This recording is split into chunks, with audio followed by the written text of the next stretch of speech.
Friends, आज की कहानी है विवाह बदला या प्रेम भाग 16। पिछले भाग में आपने पढ़ा तने मन में बोला आई एम सॉरी निशा, लेकिन सच्चाई सामने लाने के लिए थोड़ा सा झूठा बनना जरूरी है। आई होप सो तुम समझोगी। और एक आखिरी नजर निशा पर डालकर निकल गया और पीछे से नीता सब देख रही थी। अब आगे जरूर इन दोनों के बीच कोई तो खिचड़ी पक रही है। ये लड़की और तने के बीच कुछ तो ऐसा है जो मुझे नहीं पता, क्योंकि कल दियांशी ने कहा था इस तने ने एंड मोमेंट पर सब खराब कर दिया था उस बहन जी को बचाकर। लेकिन अब क्या बात है, जरूर कोई तो बात है जो शायद मैं नहीं जानती और मुझे जल्द से जल्द जाननी पड़ेगी। निशा जो इतनी खुश थी, तने ने उसकी बात सुन ली थी। अब उसका मन कहीं नहीं लग रहा था, क्योंकि निशा को इस बात की खुशी थी तने ने उसकी बात के बाद आज अपनी मीटिंग कैंसिल कर दी। लेकिन यहाँ तो कुछ अलग ही था। तभी पायल 2 कप कॉफी लेकर आ गई। क्या हुआ भाभी, मैं तो आपके चांद से चेहरे को खिलता हुआ छोड़कर गई थी, ये मुरझा क्यों गया? निशा कुछ नहीं बोली। पायल ने अब सीरियस होकर पूछा, भाई ने कुछ कहा क्या?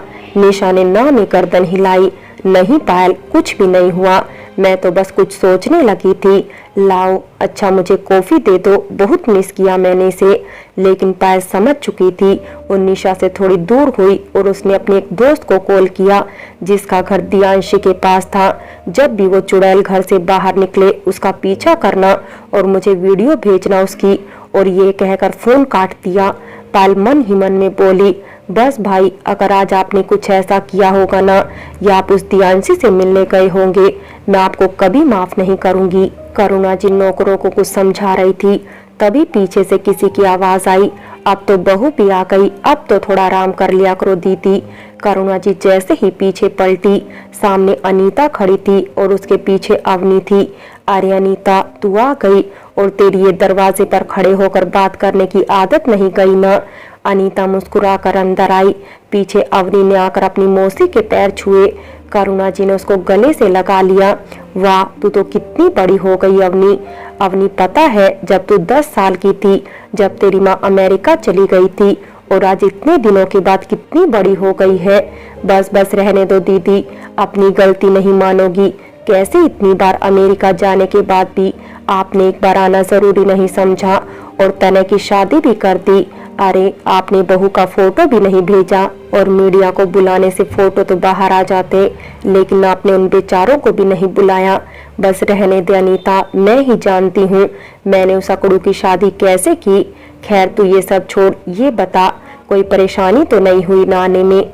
अरे नहीं दीदी, रॉयल मेंशन की और रॉयल शान ही अलग है, और अभी एयरपोर्ट पर मीडिया को पता चल गया था, वहीं इकट्ठे हो गए सब के सब। खैर आप ये बताओ बहू रानी कहाँ है? तुझे तभी तो कुछ बताऊं जब तू अंदर आए, यहाँ तो तू मौका ही नहीं दे रही कुछ भी बोलने का। करुणा जी ने अनीता को छेड़कर कहा, आइए चलिए ना दीदी, मैंने कब रोका? करुणा जी जितनी सोबर, सिंपल और समझदार थी, अनीता इतनी ही चुलबुली थी, बच्चों में बच्ची बन जाती। अब देखते हैं क्या होगा जब कुछ लोग जुड़ेंगे रॉयल फैमिली में। अनीता हंसती मुस्कुराती अंदर आई। उनको देखते ही पायल उनके गले लग गई। ओ माय गॉड मासी, आप तो पहले से भी ज्यादा हॉट एंड ब्यूटीफुल हो गई। आखिर क्या राज है इस खूबसूरती का? अनीता ने प्यार से उसके सर पर मारते हुए कहा, तू भी ना, तेरा बचपना गया नहीं, अभी सुधर जा। पायल ने कान पकड़कर आंखें बंद कर ली। पायल अब अवनी से मिली। अवनी भी बहुत ही प्यारी सी थी, वो ज्यादातर पायल से मिलती थी। अनीता पायल के गले लग गई। पायल, तू भी कम सुंदर नहीं हो गई, देख जरा खुद को, मुझे तो यकीन ही नहीं हो रहा।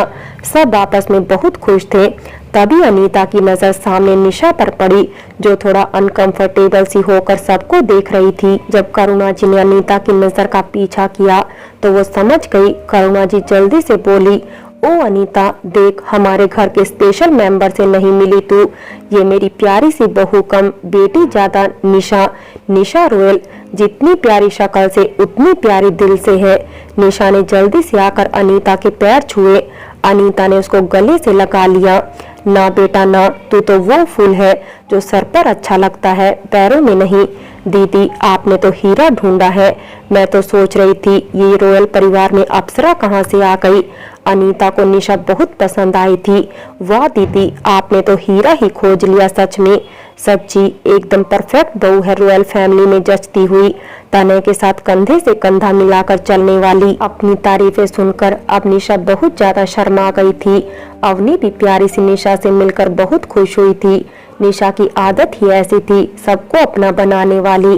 तभी नीता पीछे से बोली, अगर बहू रानी की तारीफें हो गई हो तो जरा इधर भी नजर दौड़ा लो। अनीता और भी कोई रहता है यहाँ पर। अनीता चुलबुली भले थी, लेकिन वो ये भी जानती थी किसको कैसे ट्रीट करना है, इसलिए बड़े प्यार से बोली, क्यों नहीं नीता, अरे तुमसे तो हम क्यों नहीं मिलेंगे, लेकिन बात ये है तुम भी तो उतनी ही उत्सुकता दिखाओ मिलने में, क्योंकि यहाँ नौकर तक भी मुझसे आकर मिले हैं और तुम अपनी जगह से 1 इंच तक नहीं हिली। अब सोचने वाली बात ये है, जब कोई आता है तो उससे मिला जाता है, हम तो तुमसे आकर मिलेंगे नहीं। अरे तभी तो मिलते, तुम आते ही तारीफों में लग गई।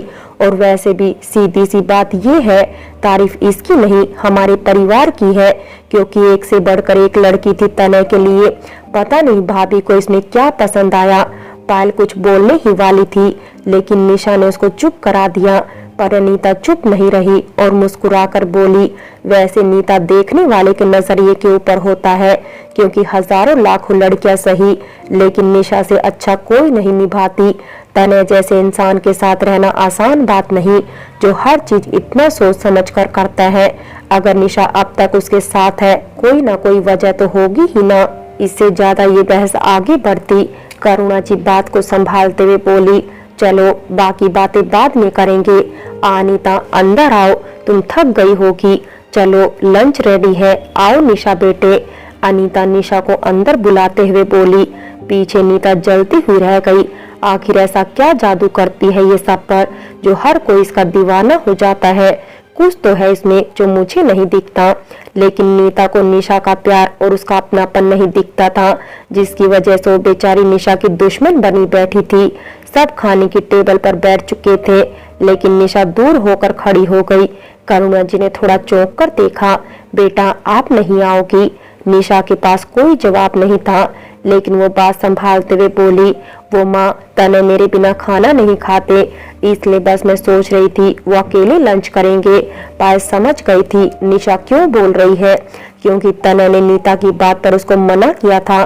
सबके कई बार कहने पर निशा ने सीधा सा जवाब दे दिया, मैं तने के साथ ही खाऊंगी। पायल और करुणा जी भी समझ चुकी थी निशा किस लिए यहाँ खाना नहीं खा रही, इसलिए उन्होंने भी ज्यादा फोर्स नहीं किया। निशा जरूरी काम कहकर अपने रूम में चली गई थी। पायल अभी खाने ही बैठी थी, उसका फोन बजा। वो कोई नोटिफिकेशन थी। उसने जल्दी से अपना व्हाट्सएप खोला तो कोई वीडियो थी। पायल ने जल्दी से वीडियो पर टैप किया तो उसके चेहरे का रंग उड़ गया। एकदम उसको बहुत ज्यादा गुस्सा आने लगा। उसकी हालत देखकर करुणा जी ने चौंक कर कहा, क्या हुआ बेटा, कोई प्रॉब्लम है क्या? पायल ने बहाना नहीं बनाया, माँ बस कुछ बहस हो गई थी दोस्त से, आप परेशान मत होइए, आप लोग लंच कीजिए। अवनी ने इशारे में पायल से पूछा, लेकिन पायल ने ना में गर्दन हिला दी। पायल को अब खाना भी अच्छा नहीं लग रहा था, उसको गुस्सा आ रहा था, लेकिन सबके सामने से उठकर जाना भी तो बेवकूफी थी, और ये बेवकूफी बिल्कुल भी नहीं कर सकती थी वो, वरना सबको और ज्यादा शक होता। निशा ऊपर कमरे में आ गई थी। तने ने मना किया था जब तक नीता है वो नीचे ना बैठे, लेकिन निशा को भी भूख लग रही थी। आखिर कब तक वेट करती, लेकिन उसका ये इंतजार ज्यादा टाइम का नहीं था। एक सर्वेंट बहुत सारे फ्रूट्स और स्नैक्स, चिप्स, चॉकलेट्स लेकर आ रहा था। ये चीजें नॉर्मल भी निशा के कमरे में रखी रहती थी, लेकिन करुणा जी हमेशा फ्रेश चीजें ही भिजवाती थी। कोई भी चीज निशा के रूम में एक से ज्यादा दिन रहती नहीं थी। सब चीजें देखकर निशा ने पहले भगवान का फिर करुणा जी का शुक्रिया किया, क्योंकि उनके इतना ख्याल रखने की वजह से निशा को किसी की बातें बुरी नहीं लगती थी। वो बहुत ज्यादा खुश होती थी। निशा ने थोड़े से फ्रूट्स खाए और कुछ चॉकलेट्स खाई। निशा की भूख अब काफी हद तक शांत हो चुकी थी। उसके थोड़ी देर बाद ही सर्वेंट चाय लेकर आ गया। निशा की चाय के साथ अच्छी दोस्ती थी। उसको भी दिन में 4 से 5 बार चाय चाहिए होती थी, और ये बात सब अच्छे से जानते थे, इसलिए हमेशा उसके रूम में हर 2 घंटे बाद चाय आती रहती थी। निशा का सबसे अच्छा टाइम बालकनी में फूलों के बीच खड़े होकर चाय पीना बेस्ट टाइम में से एक था। अभी भी उसने अपनी चाय का मग लिया और बालकनी में खड़ी हो गई। आज निशा को तनय पर बहुत ज्यादा गुस्सा आ रहा था, क्योंकि उसके मना करने के बाद भी तनय गया था। और परेशानी की बात ये थी, जब तनय ने उसके सामने मीटिंग कैंसिल की थी तो किस लिए फिर ये सब। निशा जितना सोचती उसको उतना गुस्सा आता। इधर पायल बार बार उस वीडियो को देखती और उसका गुस्सा बढ़ता जाता। पायल का मन कर रहा था अपना फोन ही फेंक दे। सब खाने के बाद अपने रूम में चले गए थे, क्योंकि अनीता और अवनी भी बहुत ज्यादा थकी हुई थी। करुणा जी को भी कोई काम था, इसलिए वो नीता के साथ कहीं गई हुई थी। लेकिन पायल को एक पल का भी चैन नहीं आ रहा था। वो पागलों की तरह इधर से उधर फिर रही थी। उसको सिर्फ इंतजार था तो तनय का। वो किसी भी हालत में तनय से बात करना चाहती थी और उसकी ये ख्वाहिश भी जल्दी ही पूरी हो गई। तनय आ चुका था। तनय वैसे भी कई रातों से सोया नहीं था, इसलिए उसकी आंखें भी बहुत ज्यादा लाल हो रही थी। और ऊपर से इतने गुस्से को आज पहली बार तनय ने कंट्रोल किया था। दियांशी के सामने वो बस अपने रूम में जाना चाहता था, लेकिन सामने पायल को देखकर वो रुक गया। तनय ने थकी थकी आवाज में कहा, इज एवरीथिंग ऑल राइट? पायल ने कोई जवाब नहीं दिया और उसके पास आकर खड़ी हो गई। क्या हुआ पायल, व्हाट्स रॉन्ग विद यू? लेकिन इस बार भी पायल कुछ नहीं बोली। अब तनय को गुस्सा आ गया।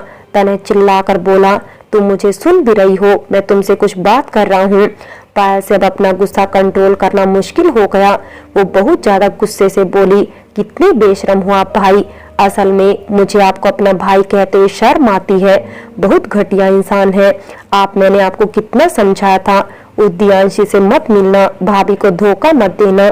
लेकिन आप जैसे घटिया इंसान से क्या उम्मीद की जा सकती है? आप ना तो रॉयल्स के हकदार हो और ना ही आप इस फैमिली के। तनय गुस्से में पायल से बोला, जस्ट शट अप पायल, एक शब्द और नहीं। पायल ने भी स्टोन में जवाब दिया, तो क्या कर लेंगे आप? बताइए ना, क्या कर लेंगे? मुझे दबाएंगे? लेकिन कब तक भाई? सच्चाई तो सामने आनी ही है, आज नहीं तो कल। आपके किए कर्मों का फल आपको मिलना ही है। आप क्या समझते हैं खुद को? कभी किसी को पता नहीं चलेगा। इससे पहले तनय कुछ और बोलता। पायल ने रिकॉर्डिंग उसके सामने कर दी। कोई जवाब नहीं था उसके पास में। अब तनय वाकई चुप हो गया था, क्योंकि वो हंसता मुस्कुराता दियांशी से बातें कर रहा था। तनय को कोई जवाब नहीं मिला। वो क्या बताता? ये सब उसका नाटक है दियांशी से सच्चाई उगलवाने का। और अगर बताता भी तो पायल कभी यकीन नहीं करती। तनय चुप हो गया, लेकिन पायल फिर से चिल्लाई, कितने बुरे इंसान हो आप भाई। मैंने कभी सोचा नहीं था जिस भाई में मेरी जान बसती है उस भाई से मुझे नफरत हो जाएगी। आई हेट यू भाई। अब तनय से वहां खड़ा होना मुश्किल हो रहा था। कुछ तो उसकी रात की थकान, ऊपर से पायल की बदतमीजी। इस बार तनय गुस्से में बोला, मेरे पर्सनल मैटर में बोलना बंद करो। आगे से मेरे किसी भी मैटर में नहीं बोलोगी तुम। तनय ये कहकर रुका नहीं और गुस्से में चला गया। पायल आंखों में ढेरों आंसू लिए उसको जाते हुए देखती रही। अगर तनय की शादी ना हुई होती तो वो कभी तनय को नहीं टोकती, लेकिन आज बात उसकी जान से प्यारी भाभी की थी, जिसकी आंखों में वो हरगिज आंसू नहीं देख सकती थी। तनय जब कमरे में आया, सामने निशा खड़ी उसका ही इंतजार कर रही थी। तनय का मूड अब इतना खराब हो चुका था, वो किसी से बात नहीं करना चाहता था, निशा से भी नहीं। लेकिन निशा को क्या पता था इसका। उसने आते ही तनय से गुस्से में कहा, आपने तो कहा था आज आप ऑफिस नहीं जाएंगे, तो आप क्यों गए ऑफिस? तनय का मूड ऑलरेडी बहुत ज्यादा खराब हो चुका था और निशा की बात ने जैसे जले पर नमक का काम किया।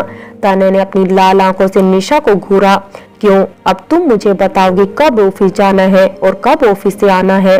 तनय ने बहुत गुस्से में जवाब दिया था।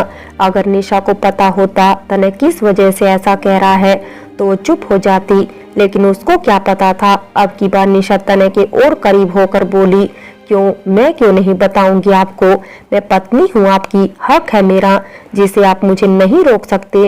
और ऐसे ही नहीं, और भी सवाल करूंगी और अपना हक आपसे लेकर रहूंगी। इस बार तनय का कंट्रोल खुद पर से खत्म हो गया।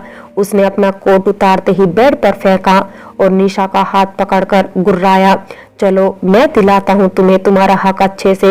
हक चाहिए ना तुम्हें? एक पत्नी का हक चाहिए ना तुम्हें? निशा की तो जैसे जान ही निकल गई।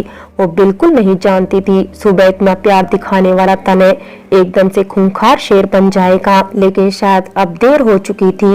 निशा को जैसे कुछ गलत होने का एहसास हुआ, लेकिन अब देर हो चुकी थी। तनय ने निशा को बेड पर धक्का दिया। उसकी आंखें आग की तरह जल रही थी। निशा जोर से चिल्लाई, नहीं तनय प्लीज, लेकिन तनय बहरा हो चुका था। तनय ने एक झटके से निशा की साड़ी खींची जब आधी उतर गई थी। इस हरकत से निशा की आंखों के कोनों से आंसू बहने लगे। वो जोर से बोली, नहीं तनय रुक जाओ, लेकिन तनय कहाँ कुछ सुनता। निशा की लंबी शीशे जैसी गर्दन तनय को खींच रही थी। उसने गुस्से में अपने होंठ उसकी गर्दन पर रख दिए। निशा एकदम सिहर उठी। आज तनय की छुअन में वो नरमी नहीं थी, एक गुस्सा था। निशा के आंसू बहने लगे। इससे पहले तनय आगे बढ़ता, उसको एकदम अपनी आंखों के सामने निशा का वो चेहरा नजर आया जिसमें वो डैनियल के सामने गिड़गिड़ा रही थी। तनय को जैसे एकदम खुद पर गुस्सा आने लगा। जो लड़की कल ही इतने बड़े सदमे से निकली, उसको आज वो नया दुख देने वाला था। तनय एक झटके से उसके आगे से हट गया और निशा अपनी आंखों में आंसू लिए जल्दी से वहां से भाग गई। तनय ने गुस्से में अपना हाथ दीवार पर दे मारा। उसके हाथ से खून बहने लगा। अब तनय नफरत से खुद को देख रहा था। आज वो अपने गुस्से का शिकार एक लड़की को बनाने चला था। और निशा ने गलत भी क्या कहा, एक पत्नी का हक होता है, लेकिन उसने निशा को हर्ट कर दिया था। अगर आज कुछ गलत हो जाता तो वो खुद को कभी माफ नहीं करता। यही सोचते सोचते पता नहीं वो कब सो गया। फ्रेंड्स, बाकी की कहानी अगले भाग में देखें। और अगर कहानी अच्छी लगी हो तो लाइक करें, शेयर करें और प्यार भरी कहानी चैनल को सब्सक्राइब करें।